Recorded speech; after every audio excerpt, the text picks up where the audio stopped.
Hello friends, I hope आप सभी यार पार होंगे। तो फ्रेंड्स, कल मैं आपको ओशियंस और ओशियंस एंड डिजास्टर्स जो हमारा लास्ट टॉपिक था वो मैंने करा दिया था। ठीक है, तो आज मैं आगे से चैप्टर को कंटिन्यू करता हूँ। ठीक है, कल हमने पढ़ा था कि कैसे 5 तरह के ओशियंस होते हैं। ठीक है, और उसमें अगर ओशियंस कैसे हमारे लिए एग्रीकल्चर का काम करते हैं और कैसे हमारे लिए एग्रीकल्चर में हेल्प करते हैं और कैसे हमारे लिए नुकसान भी बनते हैं, वो भी बहुत बड़ी मात्रा में। ठीक है, तो ये मैंने कल की क्लास में तुम्हें बता दिया था। आज हम पढ़ते हैं, सभी पेज नंबर 34 निकाल लो। ठीक है, चैप्टर हमारा चल रहा है ओशियंस एंड कॉन्टिनेंट्स, चैप्टर 2। ठीक है, तो हमारा चैप्टर का इसमें है 34 पेज नंबर पे, डोंट मिस आउट, मतलब इसे मत छोड़िए। देखो, ऑन दिसंबर 2004, 26 दिसंबर 2004 की बात है, जब इंडिया और अदर 13 कंट्रीज क्या हो गई थी, सुनामी से क्या हुई थी, अर्थक्वेक आया और क्या हुई, सुनामी से इफेक्ट हो गई। जमीन में अर्थक्वेक आया, समुद्र की जमीन पर अर्थक्वेक आया। ठीक है, उससे क्या हुआ, धरती का बैलेंस बिगड़ा और सुनामी आ गई। ठीक है, तो सुनामी, अब देखना, यहाँ पे देखना एक बार ध्यान से, ये क्या आपका इंडिया, ठीक है, ये आपका इंडोनेशिया, यहाँ पे भूकंप आया, यहाँ पर क्या है, भूकंप आया। तो ये देखो, ये जितना भी पानी था इसने क्या कर दिया, इंडिया के साउथर्न एरियाज को इफेक्ट कर दिया, क्योंकि सुनामी आई और कोस्टल एरियाज ही सबसे पहले इफेक्ट होते हैं। ठीक है, then 2 lakh people lost their life, इससे क्या हुआ, 2 लाख लोगों ने क्या कर दिया, अपनी जान को खो दिया इस सुनामी के कारण। आपका इंडोनेशिया यहाँ पे पड़ता है भाई, तो यहाँ पे अर्थक्वेक आया तो ओशियन से पानी आया। ठीक है, इंडिया ये है, सबकेशन अंडमान एंड निकोबार आइलैंड भी आया। Also the subsequent further and the coastal of Tamil Nadu and Kerala were severely affected and suffered much damage and loss of life. Kerala और तमिलनाडु दोनों इफेक्ट हो गए, जिसकी वजह से क्या हुआ, इंडिया में हमें लाइफ लॉस होने को मिली। ठीक है, 26 दिसंबर 2004 को एक अर्थक्वेक आता है, कहां पर, इंडोनेशिया में, और जिसकी वजह से क्या होता है, वो भारत के साउथर्न एरिया को इफेक्ट करता है, केरला को करता है और तमिलनाडु को करता है, जिसकी वजह से क्या होता है, 2 लाख लोग जो होते हैं वो अपनी लाइफ को लॉस्ट कर देते हैं। ठीक है, ये किसकी वजह से हुआ, अर्थक्वेक की वजह से और सुनामी की वजह से हुआ। Such tsunamis are rare but very effective but very destructive. कुछ सुनामी क्या होती है, कभी कभार ही आती है, लेकिन जब आती है तो बहुत ही खतरनाक वो क्या कहते हैं, फ्लो लेकर आती है अपने साथ में। Luckily they can often be detected before they hit a coast. But luckily हम लकी हैं कि जब ये सुनामियां आती हैं तो इससे पहले हम इन्हें डिटेक्ट कर लेते हैं, इनको मेजर कर लेते हैं। कंट्रीज कोलैबोरेशन के जरिए, कंट्रीज की सहायता से, डिफरेंट डिफरेंट कंट्रीज के पास जो इक्विपमेंट्स होते हैं, जो यंत्र होते हैं, उनसे हम सुनामी का आने से पहले ही पता लगा लेते हैं। इन सच अर्ली वार्निंग, यानी कि पहले वार्निंग से पता लगा। There is in particular an Indian Ocean tsunami warning system to which many countries, अलग अलग सुनामी वार्निंग सिस्टम लगे हुए हैं, जिसकी वजह से हमें सुनामी की जो खबर है वो पहले ही मिल जाती है। मान लो तुम्हारी सुनामी भाई यहाँ पे आ गई, तो यहाँ पर जब वो आएगी ना, तो यहाँ पर ऑलरेडी खबर पता होगी कि भाई सुनामी आने वाली है। ठीक है, they helps to make measures to protect lives and property, और इसकी वजह से क्या होता है, देखो सुनामी आई, ठीक है, यहाँ पर आने में उसे टाइम लगेगा, ठीक है, यहाँ तक आने में उसे टाइम लगेगा, तो यहाँ पर जितने भी लोग होंगे वो कहाँ हो जाएंगे, शिफ्ट हो जाएंगे। क्या हो जाएंगे, शिफ्ट हो जाएंगे, अगर उनकी अच्छी किस्मत है। ठीक है, कुछ लॉस लाइफ जो होती है वो लॉस्ट होती जाती Events that led to loss of life and property are handled under disaster management. जो ये सभी काम होते हैं, लोगों की जाने जाती हैं, किसके अंदर आती है? डिजास्टर मैनेजमेंट के उसके अंदर आती है, डिपार्टमेंट के अंदर आती है, उन्हीं को देखना होता है। India has it's national disaster management authority. India की भी क्या है? नेशनल डिजास्टर मैनेजमेंट अथॉरिटी है, ठीक है। India has its own national disaster management authority to deal all kinds of disasters. India के पास खुद की भी एक डिजास्टर मैनेजमेंट अथॉरिटी है, जिससे वो इन डिजास्टर्स को क्या करती है? रिड्यूस करती है, जान मान हानि की बचत कराती है, ठीक है। तो भाई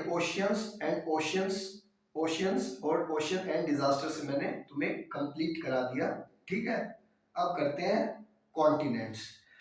कॉन्टिनेंट्स आज मैं तुम्हारे लिए, अपने लिए बनाया ताकि नॉलेज मैं भी दे सकूं, तुम्हें भी दे सकूं, ठीक है।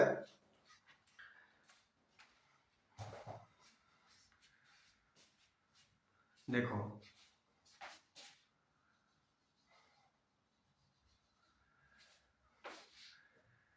सबसे पहले देखना, ये अमेरिका है, north America, south America, Europe, Asia, Eurasia बोलते हैं, अफ्रीका है, ऑस्ट्रेलिया है, ठीक है। टोटल हमारे 7 कॉन्टिनेंट्स होते हैं, लेकिन अभी तुम्हें कितने दिखाई दे रहे होंगे? और एक एंटार्क्टिका। लेकिन अभी तुम्हें कितने दिखाई दे रहे होंगे? 6 दिखाई दे रहे होंगे। कितने दिखाई दे रहे होंगे? 6। कौन कौन से? North America, south America, Eurasia, Africa, Australia और एंटार्क्टिका। ये सभी तुम्हें दिखाई दे रहे होंगे, ठीक है, यही दिखाई दे रहे होंगे। अब हम क्लास में जो बताया वो पढ़ते हैं। देखो भाई, जितना भी ये ब्लू से मैंने बनाया है, यानी कि इनके अंदर ये सब वाटर है, ओशियन है, ये सब क्या है? ओशियन है। और ये मैंने नाम लिखे हैं कॉन्टिनेंट्स के, ठीक है। इनके बीच में ओशियंस है, ये ब्लू कलर का हमने पहले पढ़ा था ना, कि ब्लू कलर से जो वाटर बॉडी को डिटेक्ट किया जाएगा, वो किसको किया जाएगा? पानी को। पानी के सिंबल को ब्लू से ऑब्जर्व किया जाता है मैप्स में। कॉन्टिनेंट्स क्या पढ़ते हैं हम? Continent. Continents are visible on the map of oceans. Ocean में तुम्हें कॉन्टिनेंट देखने को मिलते हैं, ठीक है, इतना बोलना है। Many, how many can you count? क्या तुम काउंट कर सकते हो ये कितने हैं? The answer is not simple. अब कुछ यहाँ पर कह देंगे 7 है, पर आंसर जो है हमारा सिंपल नहीं है। वो क्यों नहीं है वो मैं आगे तुम्हें बताता हूँ। As they can be counted in several ways, क्योंकि हम जब हम कॉन्टिनेंट्स को काउंट करते हैं तो अलग अलग वे में काउंट करते हैं। आई बात समझ में? अलग अलग वे में काउंट करते हैं। Depending on our choice we may list any number of continents between 4 and 7। Here is why. जो कॉन्टिनेंट्स की जो काउंटिंग होती है वो 4 से लेकर 7 तक होती है। कहाँ तक होती है? 4 से लेकर 7 तक हो जाती है। उसे क्या कहते हैं? वो कॉन्टिनेंट्स की काउंटिंग होती है, ठीक है। यानी कि कॉन्टिनेंट्स को हम, अगर तुमसे कभी पूछे कि कॉन्टिनेंट्स कितने होते हैं, तो 4 भी होते हैं, 5 भी होते हैं, 6 भी होते हैं और 7 भी होते हैं। वो भला ऐसे क्यों, वो मैं तुम्हें आगे बता रहा हूँ। North America and South America are generally considered two continents. जो नॉर्थ अमेरिका होते हैं और साउथ अमेरिका होते हैं, ये और ये दोनों अलग कॉन्टिनेंट्स होते हैं। क्या होते हैं? दोनों अलग कॉन्टिनेंट्स होते हैं, लेकिन फिर भी हम क्या करते हैं, जब ये एक ही लैंड मास से जुड़े हुए होते हैं, जब ये एक ही लैंड मास से जुड़े हुए होते हैं, तो इसको क्या, कितना काउंट किया जाता है? एक ही कॉन्टिनेंट काउंट किया जाता है। कितना काउंट किया जाता है? एक ही continent. But if seen as a single landmass they can also be considered one. जब इसे एक ही लैंडमास पर देखते हैं तो इसे सिंगल कॉन्टिनेंट काउंट कर लिया जाता है। Europe and Asia are generally considered as 2 continents. Europe और ये भाई देखो, ये यूरोप है और ये क्या है? एशिया है। क्या है? एशिया। यूरेशिया क्यों लिखा वो भी मैं तुम्हें बताता हूँ। यूरोप अलग कॉन्टिनेंट है, एशिया अलग है, 2 कॉन्टिनेंट यहाँ हो गए। लेकिन although map it's clear that a single landmass, जब हम इसे सिंगल लैंडमास पर देखते हैं, यानी कि जब एक ही वे में देखते हैं, तो ये क्या होते हैं? एक ही कॉन्टिनेंट माना जाता है इसको, ठीक है। तो इसे हम क्या बोल देते हैं? यूरेशिया। यूरेशिया का मतलब यूरोप भी हो गया और एशिया भी हो गया। यूरोप ये है, एशिया ये है, और ये सिंगल लैंड मास पर है, तो इसलिए हम इसे क्या बोल देते हैं, यूरेशिया बोल देते हैं। क्या बोल देते हैं, यूरेशिया। ठीक है। For historical and cultural reason Europe evolution has been very different from Asia.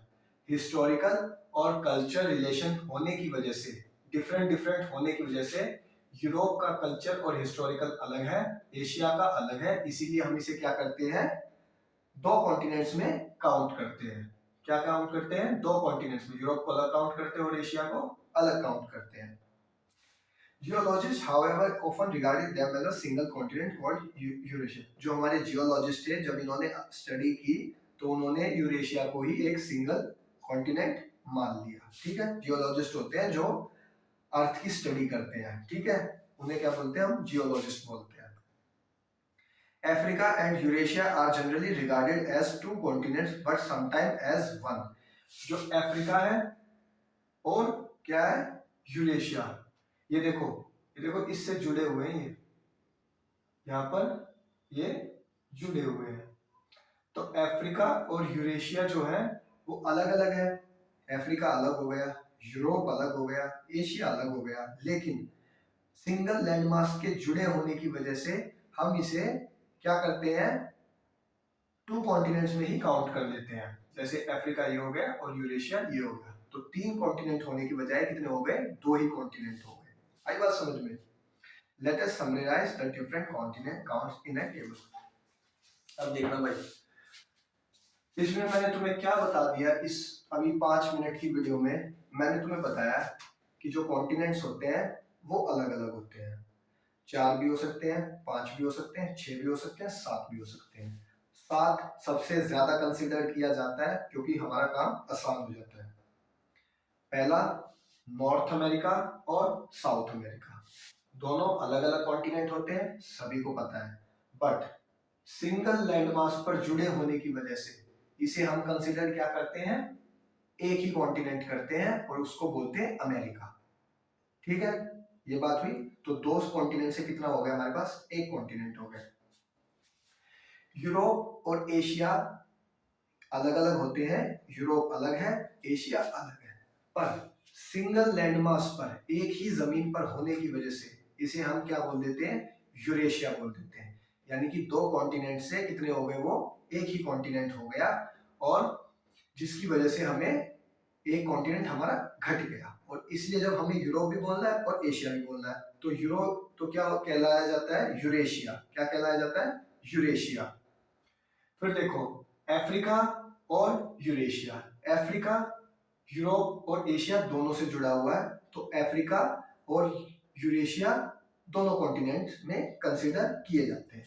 आपका एंटार्क्टिका अलग कॉन्टिनेंट है, ये दुनियादारी से अलग रहता है, इसका मैटर ही अलग है। ठीक है, ऑस्ट्रेलिया देखो यहाँ पर अलग है ना, तो ऑस्ट्रेलिया अलग है। तो जो तुम्हारी गड़बड़ होती है वो इनमें हो जाती है, अमेरिका में हो जाती है, यूरोप एशिया में होती है और अफ्रीका में होती है। ठीक है, कॉन्टिनेंट्स को हम 4 भी कंसीडर करते हैं, 5 भी करते हैं, 6 भी करते हैं, 7 भी करते हैं। 7 सबसे ज्यादा बेस्ट माना जाता है। ठीक है,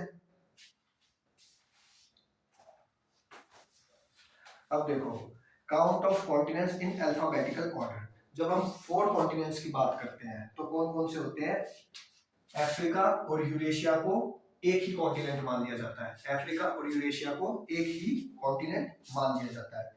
अमेरिका एक ही मान लिया जाता है क्योंकि ये सिंगल लैंड मास पर है, 2 हो गए। फिर क्या हुआ, एंटार्क्टिका हो गया, क्या हो गया, एंटार्क्टिका हो गया, 3 हो गए। और चौथा क्या हो गया, ऑस्ट्रेलिया हो गया, क्योंकि ये सबसे अलग है। तो 4 कॉन्टिनेंट्स हमारे कैसे बने, ऐसे बने। फिर बारी आती है 5 कॉन्टिनेंट्स की। 5 कॉन्टिनेंट्स में क्या होता है, अफ्रीका अलग होता है, अफ्रीका आपकी बार अलग है, अमेरिका अलग है। ठीक है, मतलब अमेरिका 2 ही है जो सिंगल लैंड पास पर है, तो इसलिए एक ही कंसीडर इसे किया जाता है। फिर बारी आती है आपकी एंटार्क्टिका, एंटार्क्टिका है। ठीक है, फिर बारी आती है ऑस्ट्रेलिया की, और फिर एक सिंगल कंसीडर जो किया जाता है वो यूरोप और एशिया को मिलाकर यूरेशिया ही कंसीडर किया जाता है, यानी कि यूरेशिया। फिर उसके बाद बारी आती है 6 कॉन्टिनेंट्स। 6 कॉन्टिनेंट्स क्या होते हैं, अफ्रीका, एंटार्क्टिका, ऑस्ट्रेलिया और यूरेशिया, नॉर्थ अमेरिका और साउथ अमेरिका। ठीक है, जो कि मैंने तुम्हें बताया था। अब बारी आती है वर्तमान युग की, प्रेजेंट टाइम की। ठीक है, कि आज के टाइम में हम मैप्स की स्टडी कैसे कर रहे हैं और कैसे ये हमारे लिए आसान हो जाता है। तो देखो, 7 कॉन्टिनेंट्स देखना कैसे होते हैं। एक सेकंड,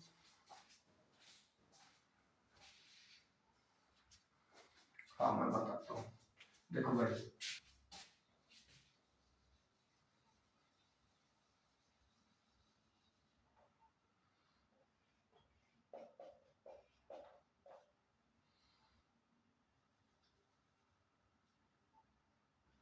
अब बात करते हैं भाई 7 कॉन्टिनेंट्स की। 7 कॉन्टिनेंट्स कौन कौन से हैं? नॉर्थ अमेरिका, साउथ अमेरिका 2 हो गए, यूरोप और एशिया 4 हो गए, पांचवा एंटार्क्टिका हो गया, छठा अफ्रीका हो गया और सातवां क्या हो गया? ऑस्ट्रेलिया हो गया। क्या हो गया? ऑस्ट्रेलिया हो गया। और इन्हीं पर हम क्या करते हैं? स्टडी करते हैं और इन्हीं को सबसे ज्यादा प्रेफरेंस में आज के टाइम में लिया गया है।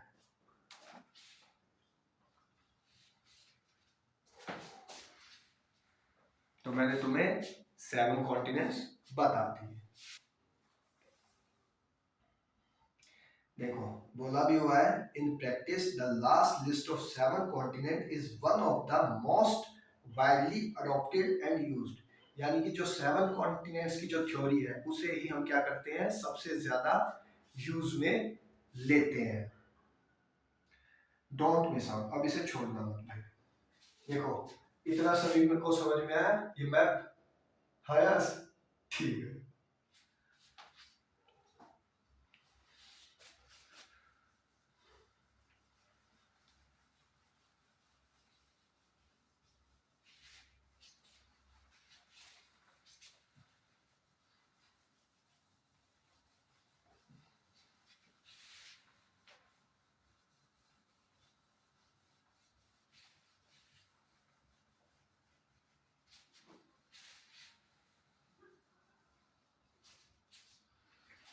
देखना भाई,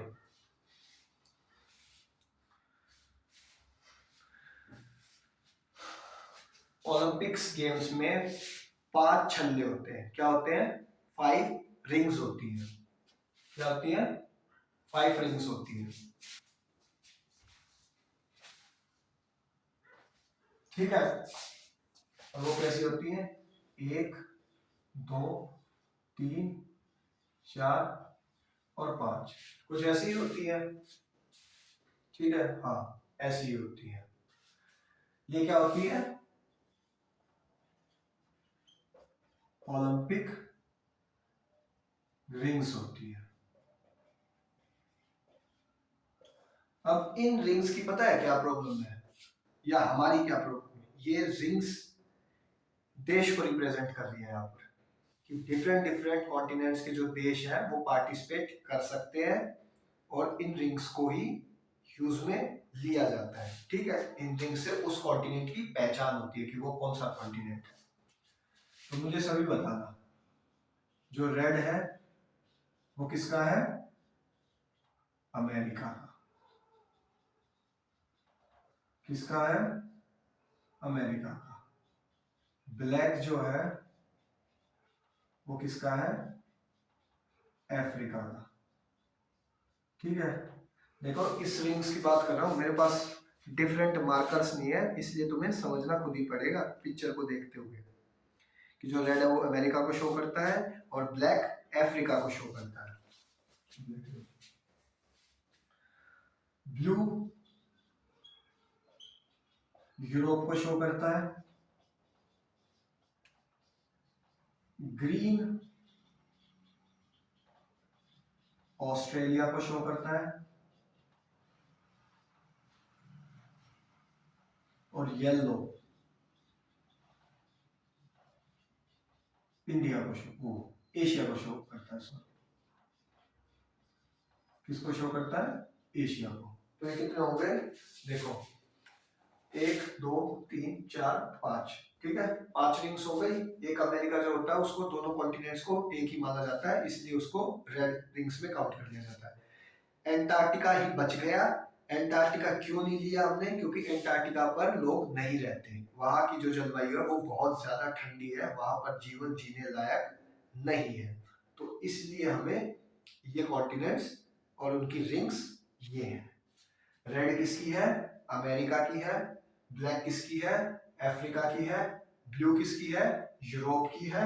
ग्रीन किसकी है? ऑस्ट्रेलिया की है। और येलो किसकी है? एशिया की है।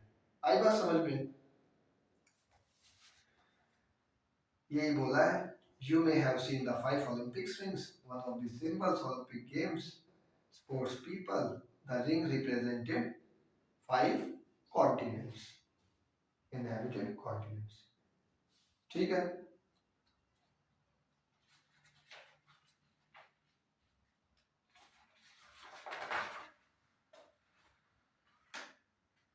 Now let us look at diagram on page 36. तो पेज 36 का डायग्राम मैं तुम्हें कल कराऊंगा, ठीक है। नाउ ऑन लिस्ट 7 कॉन्टिनेंट, जिसमें 7 कॉन्टिनेंट्स दिखाए हुए हैं। It doesn't show their actual shape but there relative size, जिसमें मैंने जो तुम्हें डायग्राम बनाकर जो दिखाया था वैसा वो नहीं है, क्यूब में बना रखा है, जिससे हमें कुछ पॉइंट्स फाइंड आउट करने हैं, ठीक है। तो कल आके मैं तुम्हें ये अगली फिगर कराता हूँ, ठीक है। तो आई होप आप सभी को ये वीडियो अच्छी लगी होगी, ठीक है। और नेक्स्ट वीडियो तक बाय।